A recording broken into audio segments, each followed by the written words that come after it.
sorry. I'm sorry. I was already thinking about next thing I was going to explain. I was being a bad listener. Do it again. Go again. One more time. Try it. Go. Welcome into the Get Invested podcast, a podcast about all things real estate and real estate investing, brought to you by Capital Velocity Investments and a part of the Matthias Talks Investing Substack. Hello, everybody. Welcome into another edition of the Get Invested podcast with your host, Jordan. And I'm Matthias. And we are excited to be here today to talk all things real estate investing and real estate investing. And Matthias, I guess we should tell everyone that we take back your newsletter because you were saying, hey, everybody, I hope you're taking time off and enjoying and reflecting. That's what we're doing. But actually, guys, we're on that grind on New Year's Day. That's right. So I guess we just tried to do the whole not work hard thing. No, I'm kidding. We took Yeah. It actually just made the most sense to record this time anyway, regardless of the week and the kids at home. Jen took the kids to Panera. So okay. They big Panera fans? she's a Panera fan. And I was coming here. So the options were there was this, they're going. Like, this is what mom is doing, so you're doing it. Yeah. I feel like a lot of parents these days don't really have that mindset of, no, you're just going to do what I have to do. Yeah, she took them for a while to run some some work errands that, take pictures of a client's house and stuff yesterday. She just had them with her. Look at this house. Wander around. Yeah, exactly. Pretty much. Well, we used to be big fans of Panera, and then one time Rachel got some food poisoning from a salad, and and I don't think we've been back. Not besmirching the name of Panera, but that was just that was the straw for us apparently. And I don't know, I don't miss it, but yeah. So as I said, as we were mentioning, it is New Year's Day, so I'm rocking my Georgia gear because they play later today at 8. A little nervous about it because granted, it's a limited data sample, but the data so far shows that those who get the bye and the time off don't do well and have lost almost all of their games so far in the 2 years. Ohio State got beat last night pretty soundly. Yep. So a surprise. Not sad about that, but no. So I'm a little nervous about that. But it's still a good day. It's still a day full of football, for one thing. Matthias and I are toasting the new year. Cheers. Cheers. Here with a little New Year's Day fun. But we are actually going to talk about something, well, I don't want to say serious like it's scary, but even though we're having a little bit of fun, we are going to talk about something very, very, I don't know, Matthias, tell me, what was the word? How you would characterize it? I mean, it's a important thing. Important topic, yeah. I mean, important topic. Everybody, especially this time of year. Yeah, absolutely. Exactly. Well, so before we jump into that topic, anything else going on with you guys? I mean, travel's over finally. I know we had a big loop. You had a big loop. No, I mean, we got a few more days. Ethan doesn't go back to school till next Wednesday, which don't get me started on that. But Aaron goes back on Monday. So we're rounding the home stretch here of having the kids in the house. We took them to trampoline park yesterday. They had a blast. And actually we showed up at like 2:45 and they were like, hey, we're closing early for New Year's Eve at 4. And we were like, perfect, because I don't want to be here longer than an hour and 15 minutes and I can't stay any longer. It's not now. I'm no longer the bad guy here. And they helped me kick them out. Wear yourself at 4. out. So I was like, go hard for an hour and 15, boys. And they were like, oh, we want some water. And I'm like, we'll get water at home. You got, it's kind of like those 80s football coaches, where water makes you cramp. You don't need water. Yeah. Keep running. Next person who asks for water runs a lap. Yeah, exactly. It's not hot. Coach is 105. When I was a kid, it was 110. That wooziness you're feeling is just weakness leaving the body. That's normal. Exactly. Yeah. Trampoline parks can be fun, but they also can lose their appeal pretty quickly. Now, did you just get on the trampoline and like throw things at your kids, or? Nah, I just stood and watched. They're to the point. Jen likes to go hover, and I'm like, no, we're not hovering.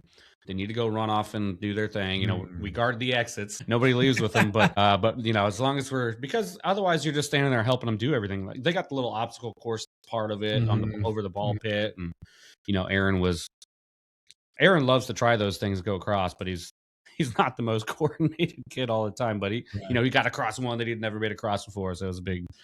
You know, I just like to watch from a distance and make sure nothing ridiculous is going on. But and I convinced Jen to do the same. So. She's worried somebody's going to walk off with him. She's always worried that she's seen too many of her Hallmark, true crime podcasts, and kidnapping is highly unlikely these days. Now, this just reminds me of one time I went. It was like an all one day tournament. I went with Ben. We went to one of these trampoline parks where it was a trampoline dodgeball tournament. Oh, nice. So you got to you had to jump. It'd be awesome. And bean people who are like on the other set. Yeah, it was pretty fun. I've seen our team was limited. At one point, your boy had to was the only one left and took out like 4 people. But then that run didn't last that long because I won that round basically by myself, and so the next round I was worthless because remember I'm jumping and throwing. Yeah, well, also they know who the strong player is, so everybody's going to aim early on for the try to. Yeah, it was like that. I was like, guys, I did it. That's it. I'm done. I have contributed. Exactly. All right. Well, let's jump in here. Sure. Like Matthias mentioned, we're talking about something that is very timely and appropriate to the season because as of today, I suppose, it is very much tax season. Yeah. Now those, depending on your situation and how you file and what manner and increment, it could change and shift and how much you procrastinate, I suppose, also can play a part in that. It's actually funny you say that. Neither here nor there, but I have not procrastinated. I haven't been able to procrastinate on taxes for like 8 years at this point. Like I've been so just in the nature of the business and trying to accomplish what we're trying to accomplish is like, it is an ongoing thing. And I've never, I used to back in the day, just like everybody else, I used to be like, oh, April 2nd, crap. Where's my W-2? Where's the tax forms? Start going on to, Vanguard and downloaded the things, whatever.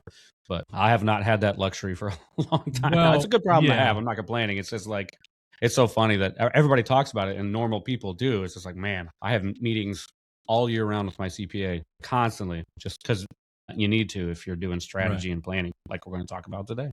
Right. Well, sure. I mean, you're really talking more like business taxes and accounting. Yes and no, because of mine tie into my personal, so it's. But we also know that there are we've found that in our partnerships and other dealings that even those who have the tax situations that you have may still procrastinate and or not get things done in a timely manner.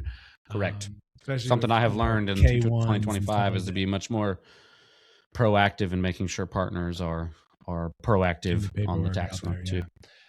All right. So specifically, we are going to talk about making the decision between deferment or reinvestment and taking some earnings and doing something different with them. Now, that's a really broad way of saying it, but essentially, Matthias, we're thinking, I guess we should have covered this in the pre-production meeting, but something has been sold or you have come into a larger sum of money than just like cash flow, and you're trying to decide what to do with it. And then kind of go from there. Is that what the scenario you were envisioning? A little bit. Why don't we just jump in by you telling us what you're envisioning? So basically, let's say in this scenario, this hypothetical person is selling a house. So there's going to be money coming from. There's equity in the house, and it's appreciated in value. So this person is selling a house, and they're deciding, hey, should I just sell the house, take the gains, pay the taxes on the gains, and do other things with that cash, or should I try to do what we call kind of like a 1031? Should I find some other way to offset the tax consequences of selling this house? So we're picking it up there. And a lot of people have this. Most people who are not professional real estate investors where it's not like their full-time thing. The 1031 is almost always, in my opinion, it's almost always not the best idea, because all it is, like, yes, you're deferring the taxes, but you're prolonging. Well, why are you selling that house? I mean, typically it's because they're tired of being a landlord. I mean, almost always it's because they're tired of being a landlord. It's not because they found something else to do with that money. It's because, look, I'm going to go ahead and capitalize on these gains. I don't want to be a landlord anymore. You know, maybe it's a house they lived in previously and they held it on. They moved on to a different house and they held on to it and rented it out for a while. That happens, especially with military people. That happens all the time. But typically they'll go, okay, the only way the 1031 works is if it's been operated as an investment property. So obviously, if it's your primary residence, then there's no way to defer those taxes, other than there's already provisions in place in the tax code that you won't get taxed on the first like $500,000 a gain or something significant. So most people won't pay capital gains tax on their primary residence. Yeah, they're going to roll into a new residence. Exactly, or just take whatever cash and use whatever they need. You know, apply it towards kind of the new house or whatever. But in this scenario, like Jen and I have been in this scenario. So, you know, we're selling one of our houses. We do syndications now. We don't really buy any more single family houses. It doesn't make sense for how we allocate our investments. So that being said, I mean, if you've got a couple $100,000 of capital gains coming, you could be really close. So depending on how many $100,000, I guess, you're going to be getting from, let's say you bought a house 10 years ago as a rental house and you bought it for $100,000, it's worth $500,000 now, which is that's not a crazy scenario. Depending on the market you're in. I mean, we bought a house for 65 and it was worth 270 or something in 7 or 8 years. So, I mean, this is not a crazy scenario, but basically, so let's say you're going to get, I mean, that was a good buy, and not that I knew it at the time, but anyway. So basically, if you've got $300,000 to $400,000 of capital gains coming in, that applies to your adjusted gross income. And what that can do is the cutoff is somewhere between 500 and 600,000 for 2025. I think if your adjusted gross income is over that, then your capital gains tax goes up from 15 to 20%, which is a huge, and it's every dollar. It's not just the first several dollars. It's not the, it's not the number above. It's every capital gains dollar. So you could be talking, $80,000, $100,000 of tax bill, just bam, like that. So that's a real serious consideration for people, especially if you make, like, as a family, let's say you make 150, you don't even have to be making serious money to be hit with this on that 1 year that you happen to lock in those gains. So people in that scenario should very well consider how to do a 1031 and maybe buy another house and keep deferring those taxes, because that could be $100,000 of taxes, nasty. For a one transaction, in my opinion. So that needs to go. This needs to be, obviously, let me back up just a little bit and say that everybody needs to discuss their own personal tax situation with their tax representatives and, CPAs, accountants, whoever your tax advisor is. I don't know anybody else's particular personal tax situation. I know mine. So this is all just general advice that we're giving here. That's our disclaimer, so we don't get sued. Yeah, I will say, I think you're going to kind of couch this in long-term goals, et cetera. But I will say just a couple things real quick to circle back. One, it's funny you say like everyone should seek their own tax attorney, and this is just general advice. But I do want to say, Dad, we were literally having this conversation. So maybe perk your ears up. But the reason I was going to bring that up is because you said, oh, most people are selling because they're tired of being a landlord. But in this scenario, that I don't know exactly how we're going to move forward with it, but it's more because it's just too far away to be the landlord. Yeah, sure. That too. So that's kind of why he's contemplating selling the house in Fayetteville, not to put his business in the street. I don't think he'll mind, but is that because, he lives on the other side of the state. So yeah, I mean, he's getting up there too. So like that kind of travel, that's not something he wants to be doing. I get it. You just really don't want to go back to Fayetteville if you don't need to. There's just, I'm right there with you. So the second thing I had to ask, and this is tangential. This is an aside, but I really was wondering about this. You said a lot of times military families will be in that situation where they bought one, held onto it, moved, and bought another one. Is it a thing that like you buy one, then you get stationed somewhere else, and you go and like, can you like go and live on base for a while, and then until you find a house, or like how does that work? Like, could you literally have a strategy where you're like, buy a house, okay, move, stay on base until we raise the money for a new house, buy that house? Is that a thing people do? Not even. They don't. And here's why. Because military is eligible for the VA loan, which does not require down payment. Very, very minimal cash outlays. So what happens? No matter how many mortgages you're carrying. You're only allowed to have, well, actually, it used to be you're only allowed to have one VA loan, but now you're only allowed to have up to X amount of VA loan dollars out to you. So if you've lived, like, you can't buy an investment house with a VA loan, right? It's supposed to be your primary residence. However, in the military, let's say you're in a place for 2 years, you buy when you get there using a VA loan, and it's for $250,000. Well, they adjust the number every year. It might be like 650,000 or something now. It's 700,000. It's way up there now. You could take out another VA loan, and again, maybe we should have a phone a friend and make sure because Jen knows these rules down pat, but I don't have them all memorized. But you can take out another VA loan up to that, whatever that 700,000. So you've got your 250, let's say, and so you got another 500,000. You could, as I understand it, you could pull out a mortgage on another house and rent this one out, because it was your primary residence when you were there. You're allowed to keep holding it as a VA loan. But the other option is always to refinance out of the VA, because typically in a couple of years you've created a little bit of equity, so you might be able to refinance out, keep your whole VA, and take that to where you're going, no down payment, start over again. That's what most people do, because they'll buy a house using a VA, and either nowadays, because I think it's recent, like the last 5 years, you're able to have multiple VA loans as long as they're beneath whatever that cap is, total cap, added up. Right. They would just buy one, refinance out of it as they move, go buy the next one, and so on. Like, so you'd have guys with 5-6 houses after a full military career, and all of them basically, the ones who's not living in renter, but he got into them using a VA loan almost all the time. Right. And it's a great strategy. Yeah, and if you're applying for that, whether you are applying for staying under the cap with your 2 houses, or you've refinanced out and you're applying, I mean, at that point, you're just showing, hey, yes, I have it, but it's also, producing income. Right. And after 2 years, lenders look at any sort of income as legitimate income if it's been happening for 2 years. So whether you start a business and do it for 2 years, whether you have a rental for 2 years, they'll consider that as part of your actual income going forward when they're considering you for loans. So all that starts playing. Debt. Yeah, that debt changes its characterization at that point, for sure. Pretty much, yeah. They go, okay, well, this is now being covered. This is not an extra liability that it's an asset. They give it to some, they'll still assign it some percentage of liability, but it won't be the full, like, hey, there's $1,000 a month mortgage on this old house, but now they have renters in it for 3 years and it's been paid successfully. They'll go, okay, well, we won't count the full $1,000. Maybe we'll count only $300 of extra per month liability from this house in a worst case scenario kind of thing. Right.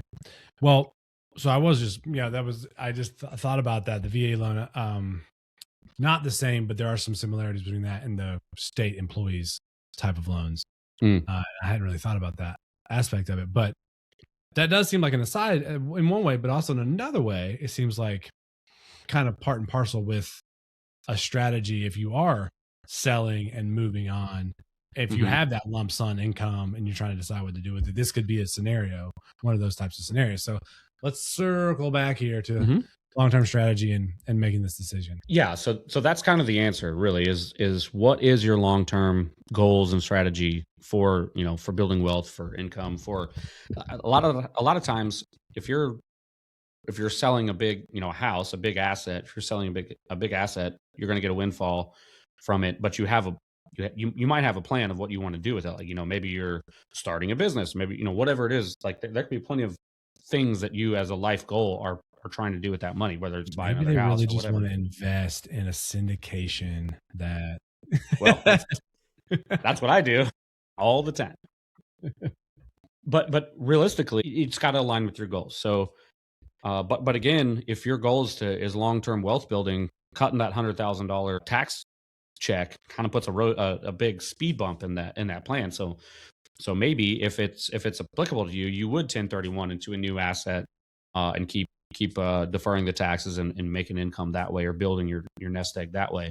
But on that note, depending on what your goals are, I think a lot of people something that a lot of people don't know about, and I have this conversation a lot, and we've written newsletters and I think we've even talked about it before, but kind of how investing in real estate can almost be like a Roth IRA in the way that it defers its own, kind of offsets its own income and tax liability as it goes, as you keep reinvesting in it.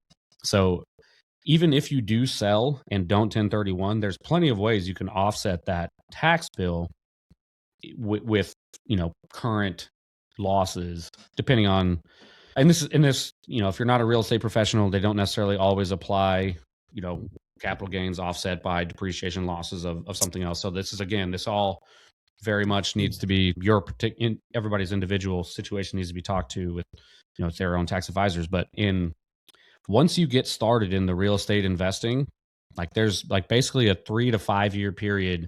If you stick with it for that 3 to 5 year and you kind of dedicate your investments to that, you can basically offset all the income with that. If you do it according to some of the strategies that we espouse and that I do personally, you can basically offset those capital gains as they come. And it'll kind of become its own monster of offsetting its own. And as long as you keep rolling, you might not even have to invest more into the beast. It might just be, once it becomes self-sustaining, you just keep kind of churning inside of it. Like, hey, as soon as an asset sells in your real estate portfolio, you reinvest those proceeds into the next one, and then you have ongoing depreciation losses as you go. It kind of will just take off and go. Mine all becomes intertwined because it's my business and my personal investing strategy. So it always goes probably way faster than most normal people. But I really think that there's so many ways to offset those capital gains that keep you, with continuing investment, that I think as a wealth building strategy, it doesn't necessarily eliminate the ability to sell outright and just take that cash and reinvest it, I guess is what I'm trying to say. Yeah. Okay. So let's back it up a little bit. So we have talked about it before. It's been on newsletters. I'm pretty sure it's come up in podcasts. We did do one covering K1s, and we recently had a webinar about it. But let's just make sure everybody's clear about what you're talking about here. And what you mean when you say depreciation losses, you mean, go into kind of cost segregation, what is allowed and how that it gives paper losses, and then kind of marry that to the idea of rolling it over. Let's just get that out of the way, and then we're going to move to the next part of what I want to back up to. Yeah. So in the past, we have been able, and I'm on the low end on this. I'm confident telling people that anywhere from 30 to 40% of your investment in the first year will be returned to you as a loss. So what I mean by that is, let's say there's $100,000 invested. Well, let's say you invest $100,000 in a syndication that's going to buy multifamily property and do a cost segregation study. Anywhere between $30,000 and $40,000 are going to be shown in that first year as a loss. Most likely more than that, because because Congress just re-upped and kind of made permanent the 100% bonus depreciation. So what that means is, in the year that you buy a property, you're going to get, according to your ownership percentage in the syndication model, or even if you're a millionaire buying apartment complexes outright yourself, you'll get 30 to 40 or more % of your investment back as a paper loss, meaning it's depreciation, which is not a real loss. Just the IRS tax code allows for accelerated depreciation, and a cost segregation study accelerates it even more. We'll just put it that way, without to avoid getting in the weeds on this. But basically, if you invest $100,000, you might show a loss of $40,000, which is great help in offsetting. Let's say that $100,000 came and $1,000 of it was capital gain from another investment. Well, now you're offsetting almost all of that capital gain with the new investments. Let's say in this scenario, we got $100,000 from selling another asset. Of it, $50,000 was capital gains. So the capital, let's say you're in the 15% tax bracket. Right. Let's say 15% of that is going to be gone to tax, which is like 8,000, 9,000, 7.5. Okay. Okay. So 7,500. 50,000. You said 50,000, right? Yes. Yeah. So okay. So 7,500 of that 100,000 is going to be gone. 7,500 without writing off a $40,000 paper depreciation loss with the new investment. So if you make the new investment, now your $50,000 taxable gain is down to $10,000, right? You've offset the $40,000 worth of gain. So Now you're looking at $2,500. So you saved yourself $6,000. If it's 15% on 10,000, yeah. So you've saved yourself $6,000 that would have been gone simply by reinvesting in real estate with the depreciation write-off. So now your tax bill is minimal. You carried those gains forward. You're reinvested, and for all intents and purposes, you have capitalized. You've realized a gain. So a successful investment. When you cash out an investment, it's not successful until you cash out. Everybody knows that. Like you could have had Bitcoin at $130,000 a Bitcoin when it was up there, but if you didn't cash out, now your Bitcoin's worth $80,000 or whatever it is today, because it peaked and goes, just like every other investment comes up and comes down. So you only capitalize and only actually realize the return if you cash out or refinance. Right, not every investment. I would say that we don't plan on our properties going up and going down, but you get what I'm those saying. Who have a more volatile fluctuation, yes, those in the market, those types of securities, and especially crypto. Although Bitcoin, for the most part, has been more stable than I think people really thought. I don't even want to talk about Bitcoin because I actually bought in early and then I sold it and you did other things. Anyways, it doesn't matter. So let's just be clear that yes, it's not a successful investment until we sell, and until in this instance you sell the property, whether it be syndication with us or personally, whatever it might be. Yeah, but it's not a realized investment. So you realize the investment. All your gains have not been realized. Yes. Mm-hmm. So that's just one second, real quick. I'm going to get a quick public service announcement kind of thing. For those of you who haven't listened to us previously, essentially what depreciation does is you get to claim the value of the asset going down because of age, and the rules allow you to accelerate that depreciation into that value going down the first year. So 30 years of depreciation, 27 and a half, for a building broken up into all the different types of pieces of things that are part of that building. You get to claim it all at the beginning. Oh, well, the majority of it, I should say. A big chunk. Yeah. So that you're Depends not on the engineers, but yeah. All that. So that is essentially saying, just like a car that you have loses value over time, so do technically the pieces of the building, even if they don't. Yeah. Yeah. And you get to claim it all one time. And that's what he's talking about. Okay. So there's paper losses because we've been able to basically time travel, claim the loss. And then, so we have that as a strategy of, if you continue to roll over the investment, right? So you get $50,000, say you get $50,000 in capital gains, right? I feel like capital gains is so often attached to capital gains tax. And then there's all the conversations about that that capital gains itself takes on like a negative tone almost. It's like, no, that's just you making a lot of money from capital. That means you invested well. That's a good thing. Yeah, that's a good thing. It always accompanies with the tax. Yeah. I mean, there's a reason. Yeah. The tax comes with the fact that you made money. So capital gains, 50,000, you put that 50,000 back into another investment, whatever it may be, real estate. We're talking real estate. So another real estate investment, and that real estate investment in its first year claims a $40,000 loss. At that point, on that year's taxes, you only made $10,000. Correct. Correct. Roughly. Yeah. Now everybody's tracking. Yes. So we should point out that if you roll that $50,000 over, you are paying tax on something that you reinvested, which can feel like a bummer, but shouldn't. Yeah, that's true. So it won't come out of that because you'll pay it at the end, whenever you file your taxes, or it'll come off of your return. Let's say you were going to get a bigger return, but now it's coming off of the return. Right. You get as much back, but that's true. So that's something that we always try to make sure people are aware of, is like, hey, if I cut you a big check from selling a property, keep in mind that I'm not paying the taxes I'm not holding anything back, like your paycheck. I'm not holding anything back to pay the IRS. That's on you and in your tax situation. You may or may not owe, depending on what else you have going on. Right. You may or may not owe, come tax season. So that's always why I try to be very over communicate at the sale of a property to make sure people are aware. And I absolutely make sure that I'm distributing enough to cover any tax bill. You know what I mean? Because there's ways that you can defer. And we've done some they call installment sales or sales with seller financing, but I make sure that I'm distributing enough to at least cover whatever capital gains we're going to realize in that calendar year, so that they can cover. Like if there's no other money coming in or coming out to them and their household that I've distributed enough for them to cover their own tax bill.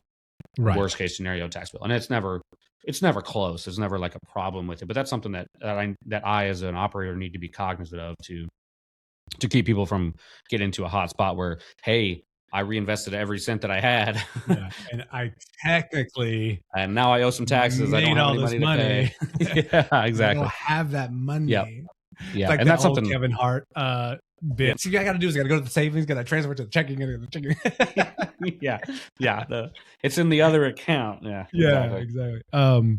So that being clear, then, and essentially just to make sure we're clear on this message, because I think we need to. There's another part of this we need to talk about, which is I think more ostensibly what we said we were going to talk about, but what Matthias is saying, or what I guess we're saying. I don't want to, it's both of us, but he's the one been saying the most. Is just like you have a pre-tax investment in a Roth. Mm-hmm. No, I'm sorry, a post-tax. I apologize. Mm-hmm. Post-tax. And then whatever happens in that Roth is protected from tax. Assuming you follow the rules, it's never going to be taxed again. Right. Never will be taxed again. Similarly, you can take the gains from a real estate investment, reinvest them. The depreciation losses up front of that new investment will protect you from the gains that you made and continue to build essentially the equity, the amount that you have for the next one and the next one and the next one. Now, the difference though is at some point, I would imagine people are going to want some of that money to do something at some point. Now, I guess that could get to a point where they have just a lot of money invested that's cash flowing at a level that is what they need, and that's it, mm-hmm. which would be amazing. I mean, that is in one way the goal, but there's also a situation, I'm sure, multiple different variations of a situation mm-hmm. where I'm not saying every investment they want to cash out in, but like one of them they mm-hmm. might want to. So we need to talk about like thresholds, I guess. I don't know. I know you don't want to put a number on it. And I'm not saying, I don't think we're talking about like, oh, did you just really want to buy that Maserati? We're talking more like, oh, you have another, unless you're at that stage in life where, and you don't need start spending that money that you've been working so hard for. Sure. Yeah. Good on you. But we're talking long-term, not necessarily mm-hmm. at the end, in the thick of it. Like, what are the kind of considerations if they want to move that to do something else? So investment wise. Great question. So, what I would tell people is that be cognizant of where that 15 to 20% capital gains tax threshold is, and somewhere it's right now I think it's above 600,000. So that's not going to apply to most people, right? Most people live well below that threshold. However, if you've been investing for a while and you've built up, there's a chance that you could, you started with $50,000 in investment, then that investment turned into $100,000. You kept investing. Now it's $200,000, $300,000, $400,000. Okay, now you're talking some serious gains over, that's 10, 15 years of investing. But now you're ready to cash out. You want to buy a home for your kids or whatever. Who knows? Whatever it might be. Know where that 15 to 20% jump is. And then you got to know your personal income. So if you're going to get $400,000 worth of gain in a year, but you make $80,000 a year, okay, you're probably still plenty good. Just don't do two. Don't cash out a two in the same calendar year, right? To where it bumps you above that 600, whatever it is number. And now you're paying 20% because it's 20% on all $600,000 of gains or however much the gain is. So that is a huge difference, 15 to 20% there. So I would here is that $600,000. We're saying that's the level of capital gains or of entire income. That's income, total income, all adjusted income. Gross income. It's an AGI number. So, you're going to have your little fluctuations that they do with your income, but your AGI is what that space. If your AGI is $1 over wherever the threshold is, let's say it's 625. If you made $625,000 and won, then every capital gains dollar that you made is going to be taxed at the 20% rate. And there's another threshold above $1 million somewhere like that's again skyrocketing way up there. So let's say most of it's capital gains that you made in that year, mm-hmm. which in this scenario it is, right? Because your income is generously 200, 250,000, you're still nowhere near that 600 number until you get this one big cash out of an investment. Now you're flirting with that number. So you need to plan for it, really. So you can go, hey, I'm going to work less hours this year because I know I'm going to cash out and take a big check from, an investment. Okay. Work less hours, make less money, make sure you stay below that number, maybe donate to charity, whatever it is. Like that's what people do, because there's these certain thresholds that really, really matter and could be the difference in $20, $30, $40,000 worth of tax paid, just straight gone, paid to the IRS versus, if you donated $5,000 or I'm just making this up, but if you got below that threshold, now that 30, 40,000 stays in your pocket. So that's definitely, and I've definitely seen strategies where people start cashing out before they actually want the money.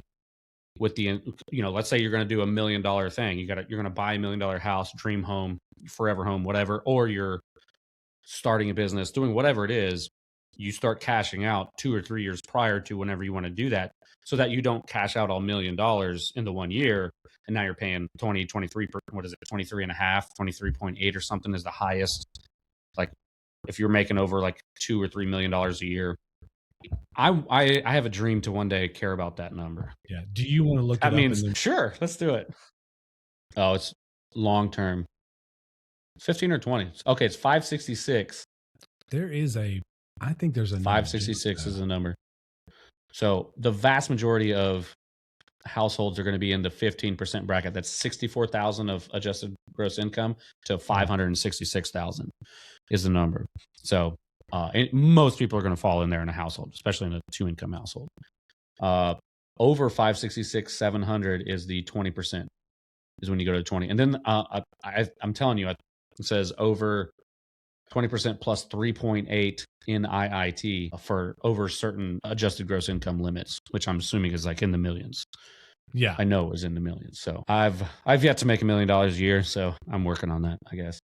So it doesn't actually say what the limits are on the AI overview. So, but really, if you really want to go ham on this, you figure out a way, like say, I don't know, your spouse takes a furlough or makes money offshore, or sorry, I don't want to imply any kind of shady dealings, impropriety. Yeah, that's not what I mean. It's not what I mean. Just and then you figure out how to get your income below 60,000. I've done that before, and I've done it I think it was when I was a captain in the Air Force. We were below whatever the threshold was. That, of course, you're not. This is not the scenario where you're cashing out a big one to move it up for. That's never gonna happen. Yeah. But it was in the. Is it 10% below 60? It's 0. Oh, 0. Oh. No capital gains. That's what we were talking about selling a house that year, one of the early houses that we had, and we were like, well, should we 1031 it? And then we started doing the math. We were like, no, because we bought an apartment complex that we were going to depreciate. And that was when we bought Deer Run. So one, I was deployed a lot that year, so a lot of my income wasn't taxable. 2, we bought Deer Run and depreciated a ton, right? And we were we were by far the biggest investor. So we got a huge amount of that depreciation, and we had sold a house earlier that year. So those capital gains, we didn't pay any capital gains taxes on it that year, even though Jen was, full-time income, and I was, I guess I was a major at that point. So whatever I was making in the Air Force. So, and that was all just completely legitimate. We reduced our taxable income that much that we didn't pay capital gains that year. Yeah, it's doable. That you were able to do that because Jen is a real estate professional, and therefore your income actually counted as a real estate income. Yeah, exactly. Which is complicated tax stuff, people, but. So marry a real estate agent is another I think we should put that caveat out there, because that does change the math. Being someone who's in real estate full-time but somehow is not currently considered a real estate professional. You got to write your congressman. This is something that he might actually listen to. Anyways. Yeah. So I just want to be clear on the number of things, like on what we're talking about. So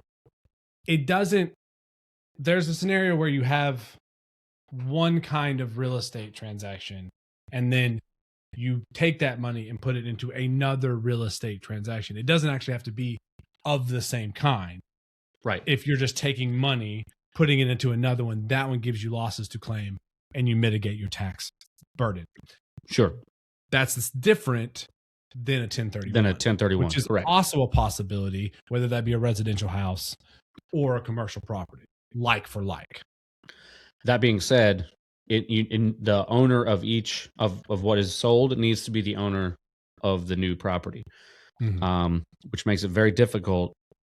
Like you can't sell a house and then 1031 into a syndication per se. Like it's very difficult to do. It technically it's possible, but it's got to be a serious chunk of money, like over $1 million.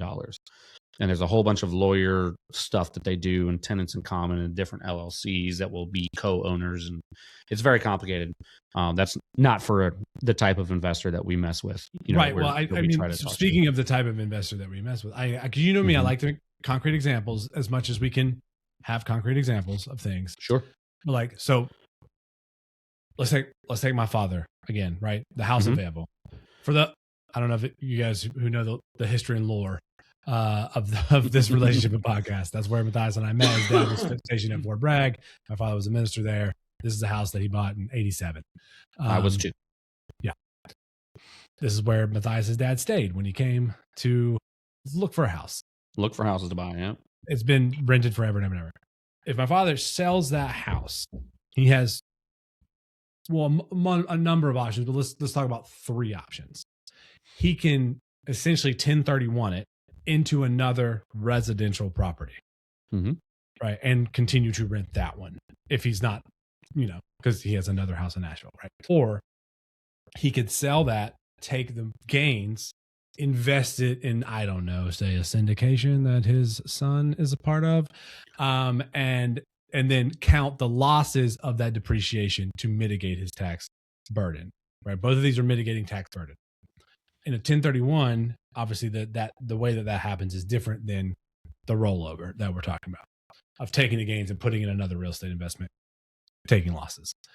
And the final option is in this scenario. I know there's more than this, but he can take that and decide to do something very different with the money. I don't know if that's start a business. Just take the money, pay the taxes, a bunch of a blue chip stock that will give him good dividends, whatever the case may be.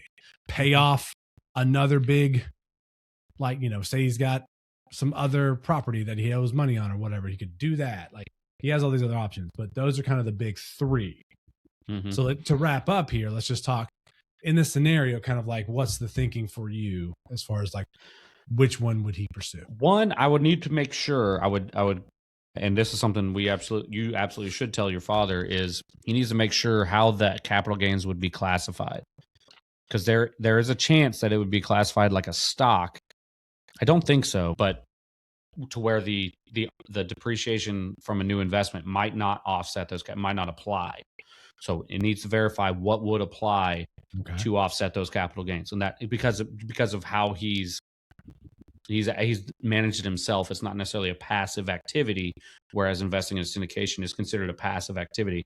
So there's different rules that apply when you're doing it yourself for yourself. So it may apply, it may not apply. That's something that a tax professional needs to look at. And I'm very curious about myself for advice for people like your father. The very same thing. I think this is a IP webinar in the making. Maybe, yeah. In the future. And I'll have to, we could even have my CPA come on as a guest. Well, first of all, and she'd love to talk. I've been wanting your CPA to come on the pod forever. So fair. Either way, we'll get her. We'll get her. Her name's Rebecca? Correct. Yeah. 2 C's. 2 C's. Although, it's a little bit of a cheat because all I had to tell myself was like, oh yeah, Matthias' sister. Yeah. It's true. Spelled differently, which is nice to me because when she calls it, I know immediately that it's my CPA, not my sister. Yeah. Yep. But, all right. So first, how these capital gains will be categorized. Yep. So if they can indeed be offset by depreciation losses from a new investment, that's almost always going to be the best, in my opinion, especially for someone in your dad's scenario, unless he wants to continue being a landlord, which I don't know if I get that vibe from him. I think he's trying to set things up to be all packaged up nicely for, his younglings, just because he's in his 70s. I mean, he's not. Yeah. He doesn't want. They don't want to deal with very long. I have plenty of investors in their 70s, and they all say the same thing: is that like, hey, I want things to be wrapped up in the near term, the next 5 years versus like, hey, in 10 years, we'll be ready to wrap things up. You know what I mean? Like they're ready to, because they don't, I mean, you never know when you get up there, you know, things can happen pretty quick. So I completely understand that. And that's why I always talk to them and like, hey, this one might be more appropriate for you because it's a shorter time frame, or you can sign up as a tenants in common or with your trust or whatever it happens to be. And this is where like particulars come into consideration, right? Because everybody's individual. There's a way in which this is more of a plan to set up the house that he might move into later, right? Sure. And you're also talking about a guy who flies to Puerto Rico about 4 to 5 times a year to like do electrical work at a school down there that's like help that like the church works with. So having some things to do on his rental property is not exactly, you know, a tall task. Sure. So all these things come into play. But yeah, absolutely. There's again, it all circles back to whatever your goals are. If your goals are to have things wrapped up, everything's passive, you're not doing anything, sure, then take whatever tax hit, minimize as much you can with the reinvestment. You know, there's always going to be, you can't eliminate 100% of taxes. It's never going to happen, but you can absolutely minimize and keep the momentum on your side if your goal is to build wealth. So, you know, right. And some may argue that it might be best just not eliminate all of the taxes, but you know, maybe that's a conversation for another day. But well, I will ask all the capital gain taxes, growth taxes, let's say it that way. Yeah. No, we're not going to dive into this because we've actually done a whole episode on the 1031. But I presume part of this consideration as we wrap up here, because we're like approaching 15 minutes on New Year's Day. I mean, this is just the passion, people, that we have. I finished my drink. I know.